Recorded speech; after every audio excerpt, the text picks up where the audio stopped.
Zdravím vás, dámy a pánové, a vítám vás u nové série, která se bude jmenovat Hluboko ve vesmíru.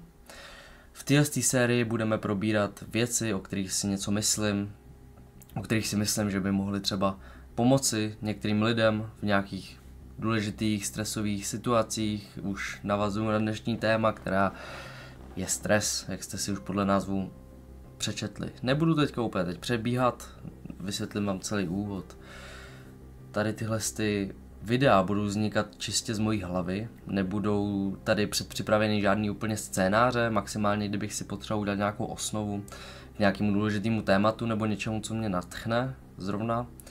A jmenuje se to Hluboko ve vesmíru, protože hrozně mám rád věci o vesmíru a myslím si, že to má takový krásný spirituální název, který donutí lidi přemýšlet. To bude v tady téhle sérii celkový ta hlavní myšlenka. Zapřemýšlet se nad různými tématy, dokázat si vizualizovat nějakou věc, se kterou si třeba nevíte rady, nebo na ní neexistují třeba odpovědi. A hlavní je, že si tady společně tady nad tím sedneme, nebo lehneme, pokud zrovna mě posloucháte před spaním, a společně se na to podíváme, zapřemýšlíme si nad tím. Třeba vám to i něco dá. Dnešní téma tohohle z toho videa je stres.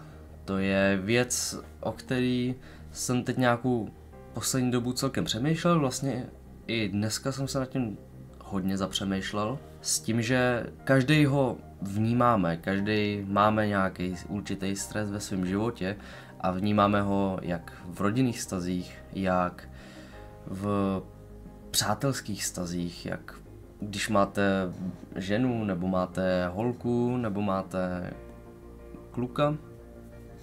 Tak v jakýkoliv tady těch vztazích, i těch kolegiálních, kdy jste třeba ve škole nebo jste v práci, tak každý z lidí zažívá ve svém životě stres. Nebudu tady úplně rozebírat, jak stres vzniká, jaký hormony se přitom spouštějí, když tady tyhle témata mám hrozně rád. Hrozně rád si o nich čtu, poslouchám je, rád si o nich zjišťuju. A moc rád mám zjišťovat si ty informace o jakýkoliv vlastně věci, jaká funguje na náš mozek a co nás vlastně denně ovlivňuje. To, proč jsem dneska chtěl začínat celou tu sérii stresem, bylo to, že je to tak nahodilý, že mi to přišlo až vlastně výstižný na tuhle sérii. Protože tady ta série fakt bude reálně vznikat jenom z toho, že zapnu kameru, nachystám si nějaký téma a o tom mluvím. Takže aby jsme se už k tomu nějak vrhli, tak nejčastější asi stres, který každý z nás zažívá, je stres z běžného života. Stres z běžného života, jako je nedostatečně si myslíte, že třeba jste v něčem dobrý. Když jste mladý, tak se bojíte o to, abyste měli vůbec práci, abyste dokázali nějaké zkušenosti, co třeba naberete ve škole, dokázali uplatnit. Bojíte se třeba toho, že když budete v práci, tak budete za třeba totální nemehla. Uděláte něco špatně a hnedka vás vyhodí a celý život se zhroutí, najednou budete bezdomovci, nebudete mít barák, nebudete mít nic. Co jsem říkal potom o bytě, o nějakým tím pracovní nasazení, že když něco fakt třeba poděláte nebo takhle, že s tím jsem se třeba zase tolik nesetkal, protože pořád jsem student, studuju na střední škole, jsem ve čtvrťáku a za chvíli už mě to taky čeká.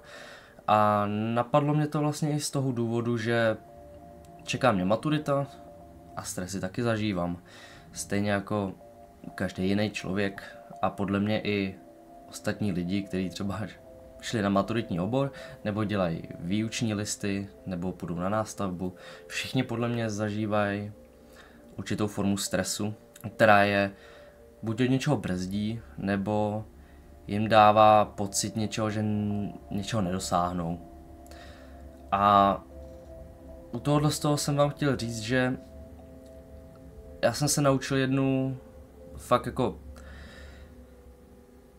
nevím, jestli úplně se to dá nazývat nějakým sebevědomím nebo něčím takovým, ale v tom, že to, co se v životě stát má, se v životě prostě stane.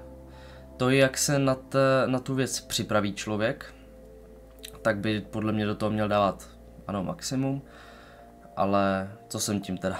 Hlavně já budu hodně často odcházet od tématu. Jsem v tomhle tom hrozně, když to nazvu hodně jemně, tak hrozně přemýšlivý. Možná to vyzní blbě v tomhle tom kontextu, ale tady tenhle ano, budu se i docela dost zadrhávat, budu muset nějak mírně prostříhat, nechci to tady stříhat úplně, protože tohle to nemá být nějaký klasický YouTubeový video, kde vám předám nějaký smích nebo něco, má to být hlavně o té myšlence, kterou to má předat. Je možný, že si teďka budete říkat, jak nám chceš vůbec něco předat, jakým způsobem a v jakém úsudku, jakým právem se nám tady snažíš předat nějakou myšlenku, nějaký rozum, něco, nad čím se máme zapřemýšlet, když pomalu ani z tady z toho, co jsem právě vyjmenoval, z těch běžných věcí, tak něco jsem zažil, něco jsem nezažil. O čem jsem třeba nezažil, tak jak nám o tom chceš vyprávět a jak si z toho máme něco vzít. Jde hlavně o to, že myslím si, že na to mám nějaký svůj názor, který, jako každý máme svůj názor, tak některé názory můžou v určitých věcech lidem pomoct. Bavil jsem se tady o tom běžném životě. V běžném životě když budeme chodit do normální práce, když budeme chodit do normálních, budeme mít normální prostě život, tak když se dneska podíváte na to, co je dneska norma, hodně lidí je nespokojených se svojí prací, je nerada v té práci, nerada tam chodí, protože v ní samozřejmě zažívá hrozně moc stresových situací, které můžou být, tak říkám, buď kolegiální, přátelský, nebo je naštve zrovna určitá věc. Ale za mě hlavní věc, tak je, mám ji tady i napsanou teda, hlavní věc je teda, že ty lidi ví, že tam musí chodit. Ví, že když do té práce nepřijdou, tak je vyhodí. Ví, že když je vyhodí, tak nebudou mít na nájem, nebudou mít na jídlo, nebudou mít na pití. A já to úplně chápu, tady ten stres. Úplně naprosto. Dává to naprostý smysl, protože samozřejmě každý v dnešní době prostě potřebuje peníze. Každý potřebujeme peníze, aby jsme mohli žít. To, že máte stresy z tady těch věcí, je to absolutně normální.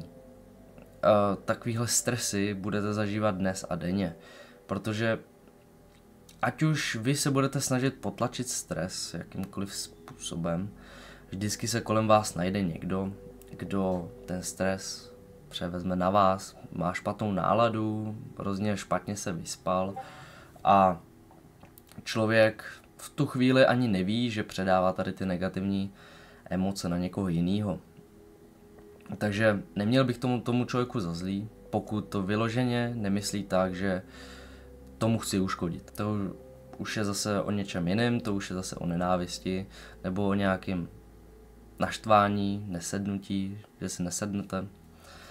To je taky dost častá a bohužel už docela normální věc, protože, jak říkám, každý máme jiný názory, každý máme jiné věci, se kterými se potýkáme v životě a proto chápu, že když jste třeba v práci, tak máte spoustu stresu, když přijedete domů. Nemáte tu chuť třeba něco jít dělat, nemáte chuť si třeba s někým povídat. Ale věřte mi, že ať už zažíváte stresy buď ve škole nebo v práci, tak vždycky je lepší někomu říct, co jste prožili. A když je ten člověk rozumnej, zná vás třeba, nemusí být až tak zase rozumnej, ale zná vás, prostě ví, jaký jste.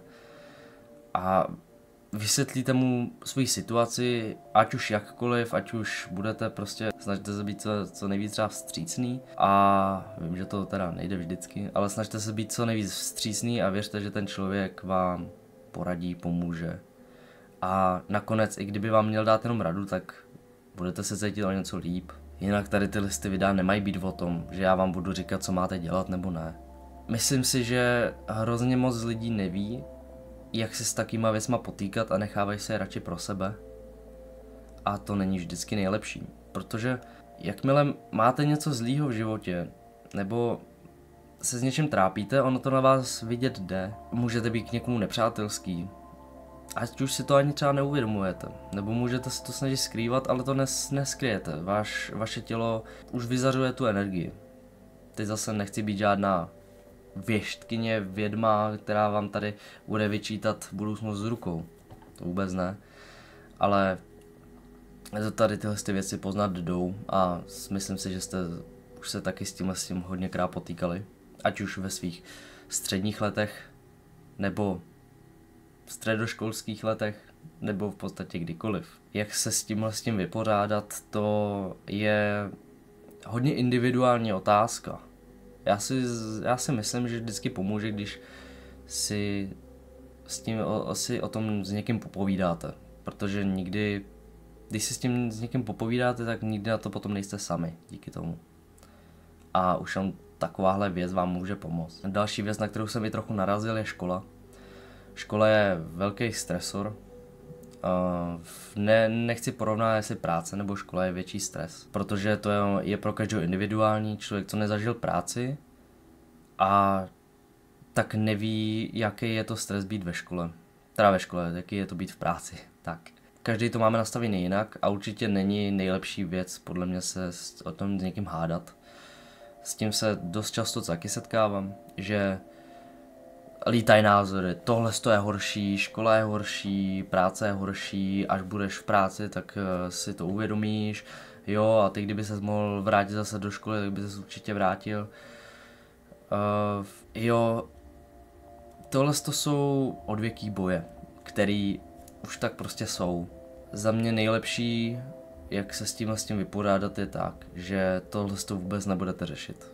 Nebudete vůbec řešit, co je a co není horší. Protože vesměs každý máme něco. I kdyby pro někoho byl stres to, že musí jenom vstát ráno, protože o 10 minut prostě zaspal, holt může to být pro něj stejný stres jako pro někoho, když ví, že půjde na noční třeba. Není to třeba stejný ekvivalent, ale nikdo neví, jak se ve skutečnosti ten člověk cítí. Zase nejsem úplný zastánce toho, že by se mělo pohlížet na věci jenom tak, jak se člověk cítí. Vím, že jsou tady věci, které se musí udělat. Jak jsem mluvil třeba o té práci, nebo věci, co se musí udělat, jako jsou určitý věci doma, musíte uklidit doma, nechcete mít bordel. Nějaký věci, jako jsou zaplatit elektřinu, zaplatit nájem, to jsou věci, které se dělat musí, aby jsme se měli dobře. Za mě tohle to není vůbec špatně a když si řeknete, že ten den nechcete, tak u věcí jako jsou hobby, tak je to ještě podle mě docela v pohodě. To jsou věci, kterým oželíte a pokud nechcete, tak není důvod se na to přemlouvat. Tady potom už nastává ta další stresová situace toho, když musíte a nechce se vám. V tuhle chvíli je asi nejlepší podle mě se kousnout a udělat to, i když zažijete ten stres, tak si to zkuste maximálně prostě užít. Je to lehký říct, když nevím, co děláte. Když nevím, v jaký profesi pracujete, v jaký jste škole, jak to prožíváte, jaký máte vztahy, jak přistupujete k životu. Potom mě asi berete za to, že to je hrozně lehký říct. Já ale to neříkám z lehkostí, vůbec ne. Já to říkám kvůli tomu, že jsem zapomněl myšlenku, ne. Tohle se mi taky občas stane. Občas se mi stane, že zapomenu myšlenku, kterou jsem tady vyprávěl a nedokážu si na ní vzpomenout. To je bohužel další úděl, co mám. Tím, že si nepíšu scénář a říkám to ze svý hlavy. S tím, že já nejsem žádný youtuber a nejsem žádný člověk, který mluví jen tak do kamery a dokáže se jen tak uvolnit, tak tak mi to dělá v hlavě další bordel, protože to je další stres pro mě. Pro mě je třeba teď stres jenom mluvit do kamery. Já vím, je to iracionální, mluvím tady do kamery, vím, že tam jste vy co to sledujete a jsem rád, že to sledujete. Tohle je věc, kterou já na tady těch věcech mám rád. Když rozebíráte věci, jako jsou třeba ten stres, tak jakmile tu věc rozeberete a nebudete ji přehlížet, tak se stane jedna věc. Začnete na to mít určitou emoci. Emoci jakoukoliv. Může to být zrušení, může to být nenávist, může to být naštvání. To většinou bývá, protože si uvědomíte něco, co vás štve. Třeba. Protože stres je většinou věc, která vás štve. Ale jakmile už víte, že ten stres máte, tak je hlavní a důležitý podle mě zachovat chladnou hlavu, nechat si to rozložit v hlavě. Jakmile víte, že tu věc máte, tak víte už potom, co s tím dělat. Takže jo, tohle to bylo všechno, co jsem k tomu vlastně chtěl říct. Já jsem chtěl mluvit jenom o tom, co mě právě zajímalo, což byl stres. Mluvil jsem dneska o tom, bavil jsem se právě s mými nejbližšími o tomhle tom. A zaujalo mě tohle téma. A doufám, že i kdyby vám tady tohle video nic nedalo, tak hlavně v to, že i kdybyste se tak jako nad tím zapřemýšleli, že tyjo, ale já vlastně tím stresem třeba můžu ubližovat někomu jinému. Já třeba nemusím to vědět, ale tím, že mám za den tolik stresu a možná bych si mohl zkusit najít nějaký koníčky nebo něco, co mě začne bavit a ulehčím tím tak sobě i svému okolí. Já nemluvím přímo k vám. Já mluvím osobně o lidech, kteří třeba mají čas, ale ten čas věnují právě tomu, že se koukají na YouTube a sedují tam, já nevím, prostě všechno, co je napadne. Mají 10 hodin na obrazovce, na mobilu a ten čas tráví na tomhle tom a jejich věc, kterou jedinou dělají, je třeba, že komentují nějaký příspěvky a jenom přebírají věci od ostatních. Najít si nějakou vlastní věc, která vás začne bavit a uvolníte i stres, který máte v sobě, o kterém třeba ani nevíte. Někdy se zášť schovává za stresem, protože stres může vyvolat. Doufám, že tady nemluvím jako nějaký motivační řečník. Opravdu se nechci stavit do tady té role. A nechci tady být ten, co přijde a začne vám tady povídat nějaký moudra o tom, co máte a nemáte dělat. Já jsem vůbec nepřišel vám tady dirigovat, co máte dělat ve svém životě. Asi to teď celou dobu dělám, je to možný. Já jsem zvyklý mluvit tak, jak jsem se to naučil. Prostě už od mala. A opravdu hodně věcí nemyslím tak, že byste je měli dělat. Hodně věcí se snažím představit jako věc, která je z obecného hlediska dle mě, nedá se říct nejlepší, ale na kterou jsem přemýšlel a říkám si, hele, myslím si, že tak je to správně. Ano, definuji správně, nesprávně. To už nechám na vás. Já doufám, že jste se nad tím videem nějakým způsobem zapřemýšleli. Jestli vám to něco dalo. Jestli jsem tady mluvil jenom 5:55, to se omlouvám. Máte v hlavě nějakou myšlenku, určitě mi ji napište. Já budu jedině rád, protože každý komentář, každá věta, každá myšlenka může přivést dobrý nápady. A to se potom může rozvíjet mezi třeba další videa. Ano, takhle se taky províjí ten stres. Tím, že mluvím a mluvím o věcech už, o kterých ani nevím, že mluvím. Samozřejmě. Hlavní je si to srovnat v hlavě. Mít v hlavě to, že nejsme stroje. Nikdo není dokonalý. Myslím si, že věci jako jsou sebedůvěra a takzvaně nějaká jistota v sebe sama, tak v lidech hrozně vymizela. A já nejsem tady o to, abych to změnil. Já jsem tady o toho, aby jste se zapřemýšleli nad tím a uvědomuji si, že já to nezměním. To, jakým způsobem se lidstvo vyvíjí. Já jsem tady jenom někdo, kdo si tady šel vypovídat hlavu, protože mě to nadchlo a mám takovýhle videa i sám rád, který upustí tu úzdu fantazie, kde necháte svý myšlenky plynout, ačkoliv se to někdy může zdát jako 5. přes 9, jako myšmaš, který třeba v kopě nedává smysl. Myslím si, že to je lidský a že to není věc, za kterou bychom se měli my jako lidi stydět. My nemáme napsaný kód, co máme říkat.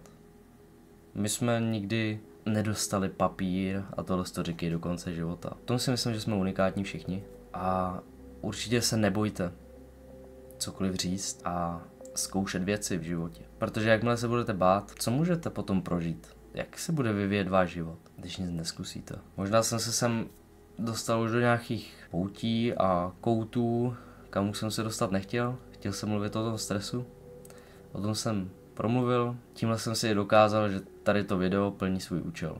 Děkuju všem, že jste tohle sledovali. Mějte se fajn. Budu se na vás těšit příště.